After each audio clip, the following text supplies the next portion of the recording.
You're listening to The Secrets of Star Trek, where we discuss the hidden layers and deeper meanings found in all the Star Trek TV series, movies, and more. And today we're discussing the penultimate episode of Season 1 of Star Trek Prodigy called Supernova Part 1. I'm Dom Bettinelli, and joining me today on the panel are Jimmy Akin. Hey, Jimmy. Howdy, Dom. And Father Cory Sticha. Hey, Father Cory. How's it going? Very well. Folks, be sure to get your very own Secrets of Star Trek merchandise by visiting sqpn.com/merch. I want to tell you about another show on the StarQuest Network you're sure to enjoy called The Catholics of Oz, and you can find that wherever fine podcasts are found or at sqpn.com/Oz. That's OZ.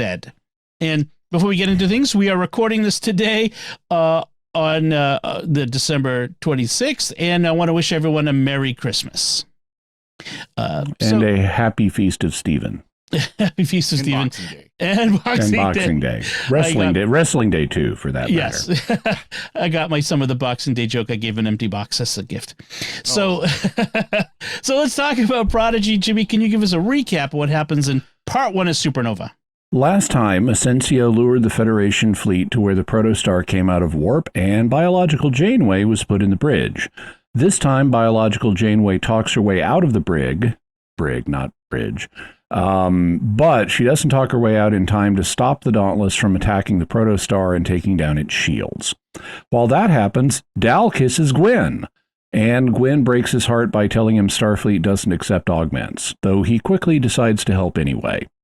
With the Protostar's shields down, Ascensia assumes her true form, and she, the Diviner, and her Dreadnought beam over. A fight ensues, and Ascensia holds Gwen hostage.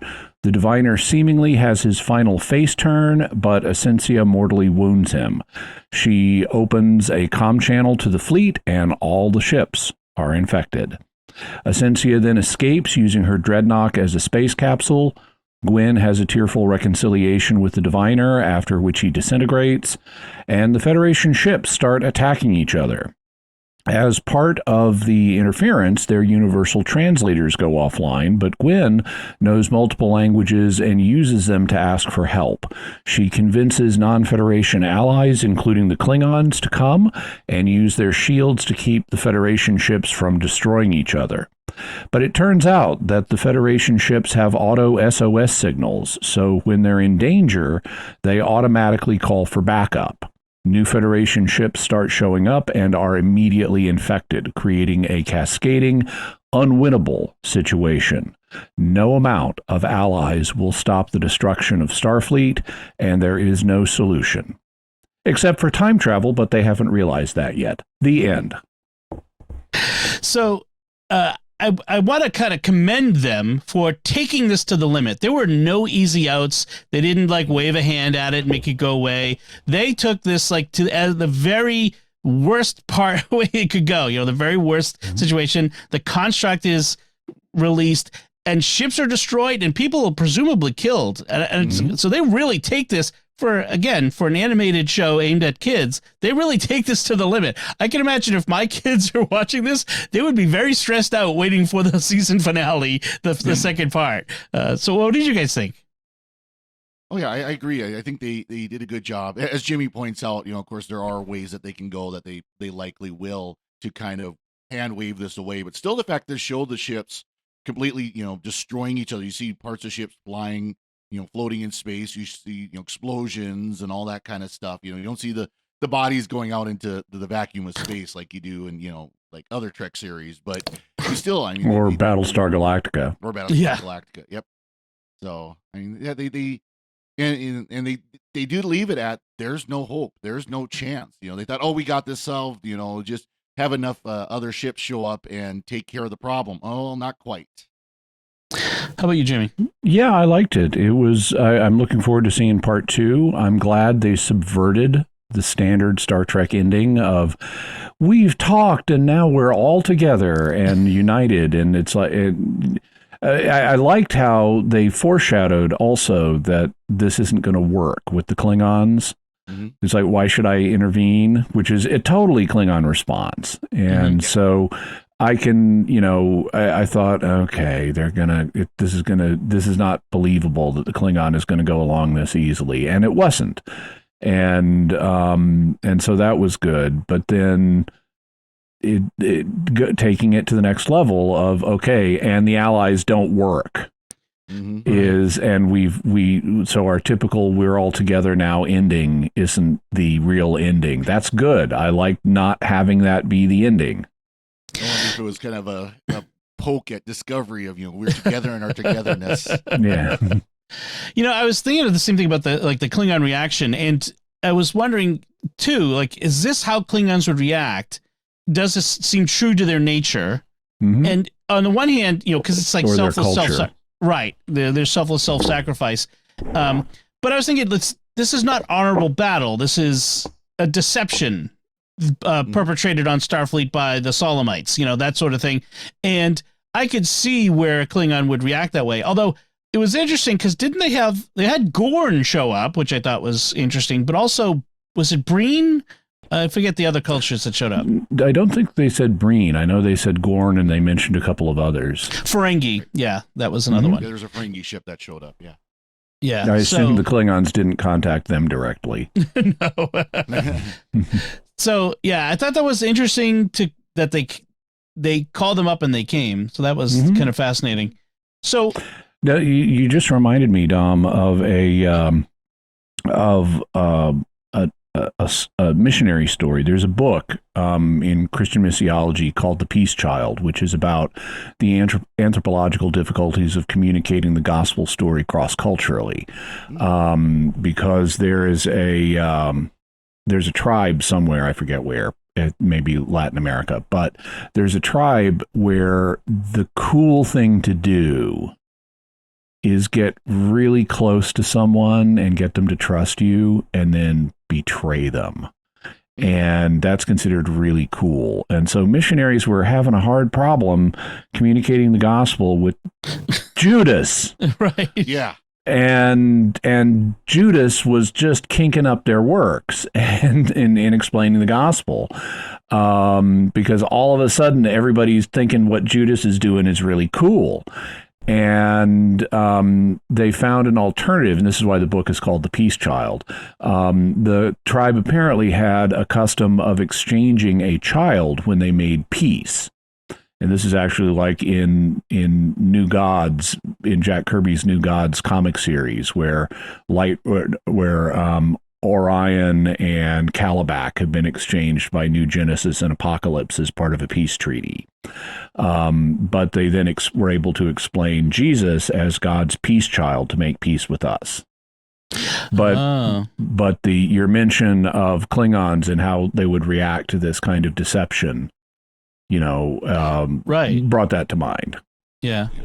Yeah. I mean, so it works. I'm not sure I understand the Gorn showing up unless the Gorn consider themselves to be allies of the Federation at this point, which is a long way from Strange New Worlds, I guess.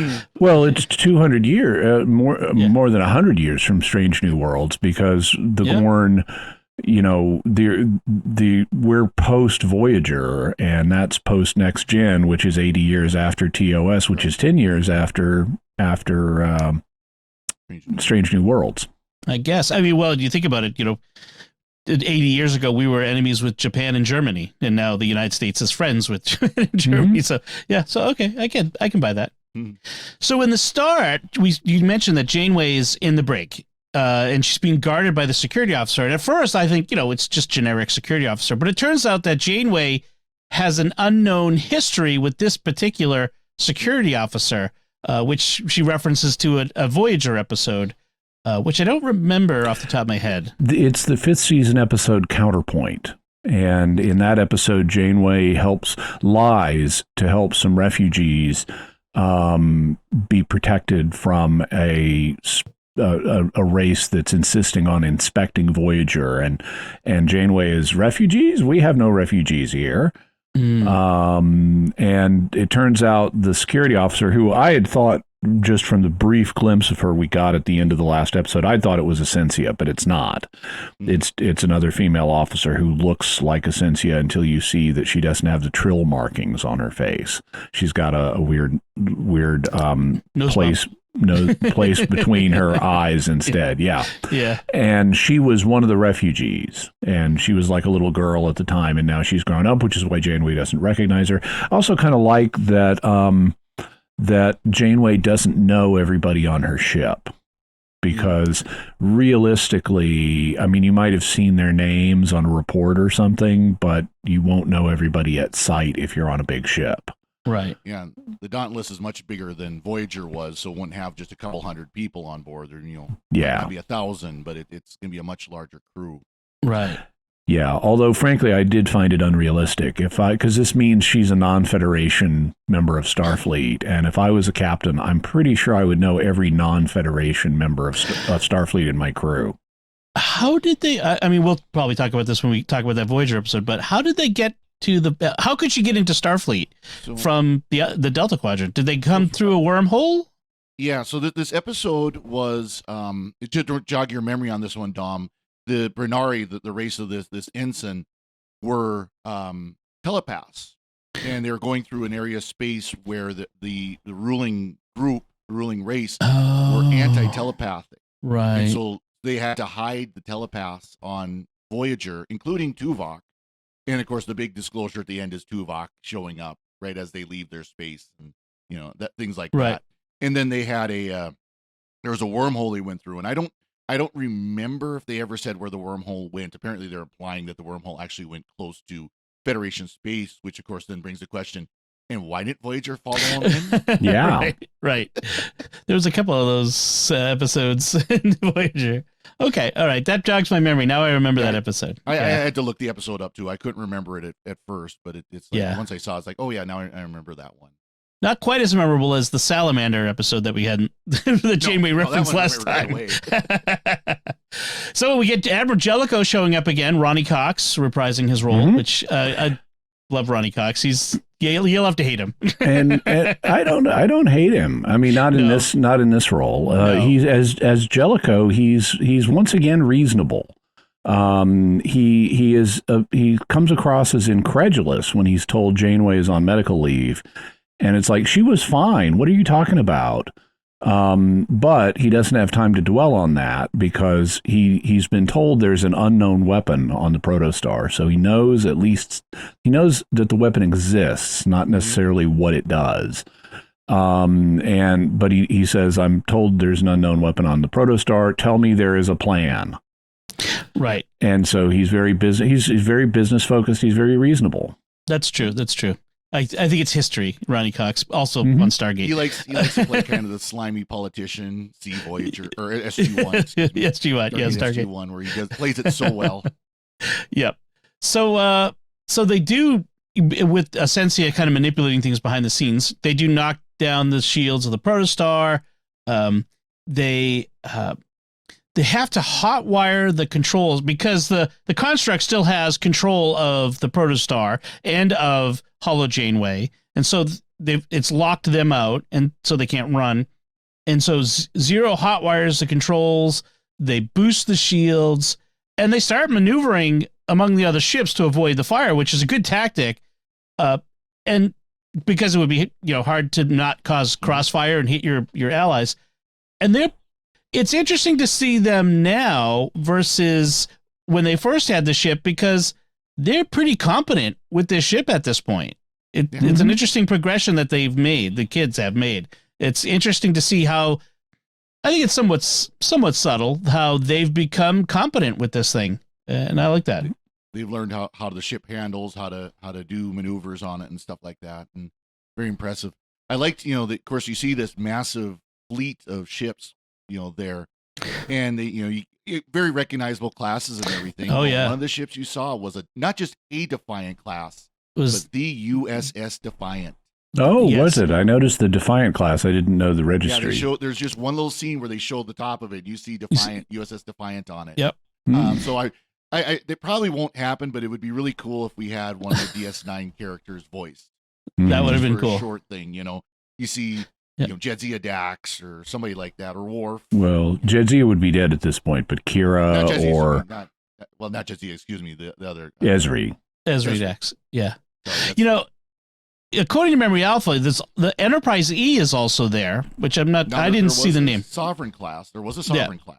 There was the actual USS Sovereign. I saw that on the hull, and some others, like some interesting ones, like Akira class and some other things that I'm not sure I've seen lately. I think I've seen them in DS9, but yeah. So it's really fun if you're a ship geek like I am. I was gonna see ship geeks. It's like, okay, there are some ships and they're fighting each other. I know. I still hold in Star Trek the ships are as much a character as the human actors. So well, I'm an airplane geek and same here. And a real world floating ship geek too. So I love that stuff, no matter what era. So Dal, it becomes apparent, clear, he still doesn't know that augments will not be allowed in Starfleet. He kind of says we need to hold back and not shoot at them because we don't want to end up shooting at Starfleet and end up not being able to get in. And what was it? Jankum was about to tell him, or was it Rock was about to tell him? Rock. And Gwyn sort of jumps in and stops Cuts her off. Yeah. But she eventually does tell him. They go to the armory, and I've got something to confess to you, Dal. And Dal does the whole the teenage boy thing, and not always a teenage boy, where he thinks that she's is confessing her feelings for him, and goes and kisses her, and she's like, "We're just friends." I think of you as a friend. I'm glad they paid off because given the circumstances of the cast of characters, this is the obvious pairing. Mm-hmm. Yeah. And they're similar ages, they're similar body types, they're the most mature in some of at least in terms of personality of the characters, regardless of their ages, and it's obvious to explore are Dal and Gwyn going to be a thing. And I would assume that now that they've crossed that line, I assume we're in for more exploration of that pairing. Right. Yeah, I mean, they're the most alike in a low key way. Yes, with the kids show, and then when she tells him, look, she kind of doesn't get derailed too much by it, but she tells him the truth, and Dal kind of takes it in a mature way where he says, well, look, if I can't get into Starfleet, I'm going to do everything I can to make sure you guys can. And again, he's progressed. He's become much more mature from the Dal we saw at the beginning of the series, which is really nice. So, yeah, you mentioned in the recap, Jimmy, that the Universal Translator goes out. The construct is trying to prevent them from communicating and working together. And it was reminded of back on whatever the original planet was, where they were being forced. Tars Lamora. Thank you. Just remember, it's an anagram of a moral star. Oh, right. Which was the episode title. And because that'll help me. Because I'm just saying, they were mining for a mineral, but that was just a pretext, right? It was all part of a cover for them digging up looking for the protostar. Well, the mineral was an unobtainium, that was very expensive, and it kept, basically raised the money to keep looking for the protostar. Okay, that's what it was. Okay, just I was kind of trying to remember the premise from that very beginning over a year ago at this point. Yeah. Before we move on, we didn't tie up why the ensign with the backstory with Janeway is significant, because Janeway is being held in the brig. It's thought she's crazy, and she's like, no, listen to me, I'm telling you the truth, this is what's going on. If you knew me, you would know I'm telling you the truth, that I couldn't be lying about this or making this up. And the ensign, we have a fake out with the ensign where she says, oh, but I do know you lied to those telepath hating ship inspectors. Yep. And we're thinking, oh great, she's she doesn't trust Janeway. Because it's like, you lied. So you could be lying about this, is the implication. And then she reveals, no, I was one of the telepath refugees. I totally trust you. Come on out. Right. Yeah. And so she lets her out, and that's how we get off the last episode cliffhanger. Is Jamie gets left out. She runs to the bridge, but it's too late to stop. Essentia is leading the boarding party, as you mentioned, but disables them so that the Diviner and Dreadnought can go with her. And she's like, we need to take out everyone on that ship. And he keeps saying, except for my progeny, right? Yeah. Yeah. And so he's still, you can see that turn. He's changed. He's a different man now ever since that encounter with Zero and the Medusan effect. So the Dreadnought is I don't know if it's just the Dreadnought or just Dreadnought. I think they're all called Dreadnoughts. They all are. Yeah, this is her Dreadnought. And he's keeping everyone busy while the Vindicator and Diviner take the bridge, disable Holo Janeway, and they're all disabled, all the kids, except then Murphy comes in to save Murph, autocorrect in my notes. Murph comes in to save the day and almost does. Until there's more to Murph than meets the eye. I'm still convinced of that. I want to see what more he's we're gonna get. A lot more that he knows kung fu. So I mean, yes. Yeah, there is a way to defeat him though, which is freeze him because right. he's made out of goo. Yes. He's almost the Groot. You know what I mean? Like in the Guardians of the Galaxy, Groot is single, monosyllabic or not. Monosyllabic, and all this other stuff. And he feels kind of like the Groot of this crew.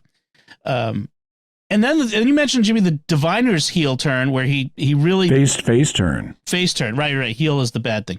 Face turn where he tries to do the right thing, tries to turn on the Vindicator and is unsuccessful. And you mean yes, yeah. The Vindicator, yeah. Essentia. And she kills him, which is kind of interesting that they've killed off this major antagonist that we've had all season. Well, I don't really believe he's dead. Okay. Because he says he's talking to Essentia about, she doesn't know how she's going to find their home world and so forth. And he says, there's nothing we can't do. So this is if you strike me down, Essentia, I'm going to become more powerful than you can possibly imagine. And we're going to use the Force Gwen later. Yeah. Or something like that. Yeah. He kind of gets absorbed. It's like he gets absorbed into Gwen. And she that's true. Grows from that. So. Okay. Yeah. So she's absorbed him. That could be season 2 is Gwen going to their homeworld and trying to prevent the Civil War that destroyed it.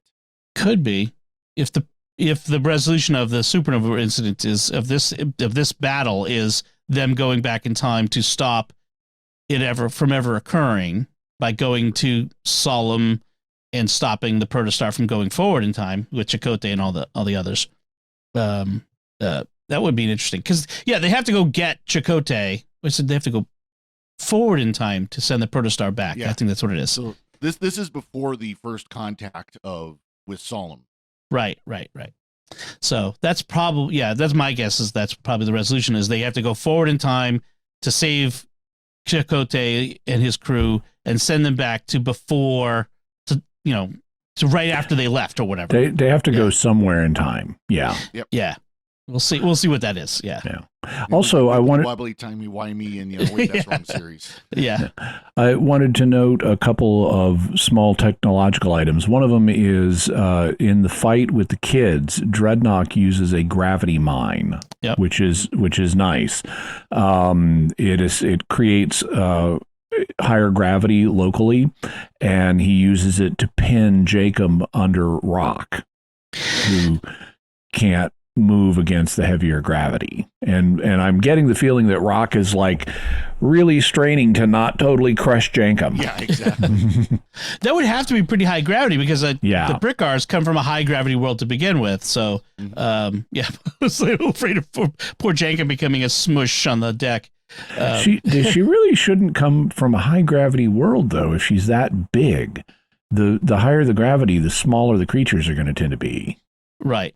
But smaller but stronger. Well, right. But when we finally saw the kids with the crew of the Dauntless, she's basically human size.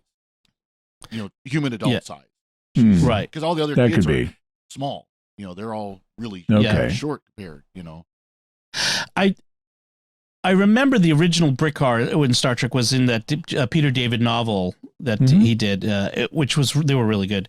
And talking about the brick car in that instance, and I don't remember exactly how he explained them, but I'm going to guess, they are a rock-based creatures, and we've seen other rock-based creatures, so kind of interesting. Yeah. The other technological note I wanted to mention is Essentia has an heirloom, just like Gwen. Yep. Yeah. And that she can telepathically control. And it emerges so you have this heirloom duel between Essentia and Gwen. And then the diviner intervenes in it. He comes in and says, before I had progeny, that was mine. Right. And he assumes control of Gwen's heirloom and fires it as a projectile at Essentia, and she catches it telepathically and flings it back at him, and that's how he gets impaled. Right. So yeah, I like that heirloom thing is a really kind of cool little detail. I like that addition.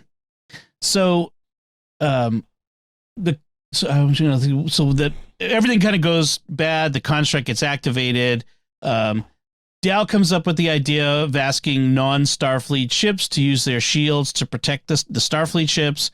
And it's nice. Gwyn uses her knowledge of languages. It's not, she's not dependent on a universal translator. She's got Duolingo in her head. She's out there talking in their actual languages to people to get them to come to the help. I like the way they introduce the translator going offline, because they don't they let us experience it first. Jankum is just talking about some technical matter, and all of a sudden he's using words that aren't English. Right. And so you have this effect of it going off, and then Rock starts talking, and you hear this very different, non-little girl, childlike sound of her rasping. Right. And if you're watching it with subtitles on, it'll say speaking in Tellarite for Jankum and speaking in alien language or speaking in Brickar or something for Rock. But it's nice the way they just introduce it without telling you it's about to go offline.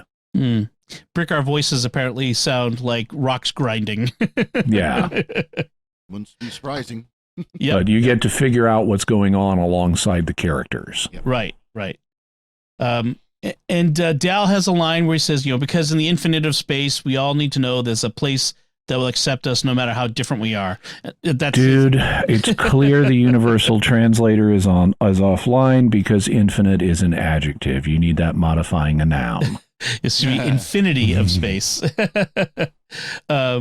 So, yeah, you mentioned how, the Allies show up, the Klingons, the Ferengi, the Gorn, but then more Starfleet ships show up, and it's a bloodbath. And one thing to point out is not just Allies; it's non-Starfleet, because you see Vulcans show up and they're not affected. Right. Vulcan ships show up and they're not affected. So yes, it's all very specifically Starfleet ships, which is interesting. Not even just Federation, but Memory Alpha says a Patarian bulk freighter, Ferengi, Vulcan, Gorn. So interesting. So, and they can't warp away. They can't stop the signal. So what can they do? And that's where we end the episode in the big cliffhanger. And as we talked about, how will they resolve it? Maybe with time travel. So what do you all any last thoughts on this episode before we finish up? Father Cory? Good, like you said at the beginning, it's a good effective cliffhanger to end the season. Everybody's in dire straits. We don't know what's going to happen, and as we mentioned a couple of times, for a kids show, this is actually fairly impressive that they didn't take the easy way out on this. Jimmy? I like the auto SOS feature on the ships because it makes sense. You have a computer monitoring ship systems and if monitoring the battle they're in, so in whatever situation the ship is in. So it could easily determine, okay, we've been damaged so much or we're in a situation that's dangerous enough, we need to call for backup and have that be done automatically. By the way, note to Starfleet, shields should also come up automatically without anyone having to say shields up. Right. It'll be interesting to see how they resolve all this next week. I'm wondering how many seasons we're going to get. I'm guessing 2. And that's a respectable number for a children's show to have 2 full seasons. In series like this, where they have story arcs. Now, if there's no story arc, like in Phineas and Ferb, for example, you can have as many seasons as you want. Because you're not going anywhere. You're just doing your shtick every week. But if there is a story arc where you're telling a complete story, I've seen kids shows work at 2 seasons. Scooby-Doo Mystery Inc. is the best of the incarnations of Scooby-Doo as a TV series, and it has a 2-season arc. You put them in a really bad space in the middle of at the end of the first season, and then they win the whole thing by the end of the second season. I mean, they could be plotting it out longer. I gather some of the Star Wars animated series, CGI animated series, have longer series arcs. Oh yeah. But this is aimed, I think, at a bit of a younger audience than they were, and I don't know that they're going to have 3-year or longer story arcs for the age of the audience they're going for. Yeah. We do know they renewed for season 2, but beyond that. And the way that they're drawing it out over time, I mean, it's already been 18 months just for season 1. I could see where they would not want to draw it out, and make this a 5-year season, 3-season story, that sort of thing. The kids will age out by the time that comes around. So yeah, I could see that. I could see that maybe we're looking to just a second season and out, which would be fine. Which I think, as long as we tell the whole story, that's what's important. Mm-hmm. Awesome, very good. I think that does it then for us. Before we get to our season finale, finally, after all this time, next time. So before we go, I want to take a moment to thank our patrons who make it possible for us to create the Secrets of Star Trek, including Dalton H., Hind DP, James M., Rick H., and Adam C. Their generous donations at sqpn.com/give make it possible for us to continue the Secrets of Star Trek and all the shows at StarQuest. And you can join them by visiting sqpn.com/give. So we'd love to know what you think of this first part of the season finale, Supernova. You can let us know by commenting on the show at sqpn.com/trek, our Facebook page at facebook.com/StarQuestMedia, send an email to trek@sqpn.com, or visit our Discord community at sqpn.com/discord. You can watch The Secrets of Star Trek in full video on our YouTube channel at youtube.com/StarQuestMedia. We'll be back next time. As I said, we'll be discussing Supernova Part 2. But until then, Father Cory Sticha, thank you for joining me and sharing The Secrets of Star Trek. Thank you, Dom. Jimmy Akin, thank you as well. Thank you, and live logs and proper. And once again, I'm Dom Bettinelli. Thank you for listening to The Secrets of Star Trek on StarQuest. And remember, Jenkin calls that maneuver the slippery dipsy doodle.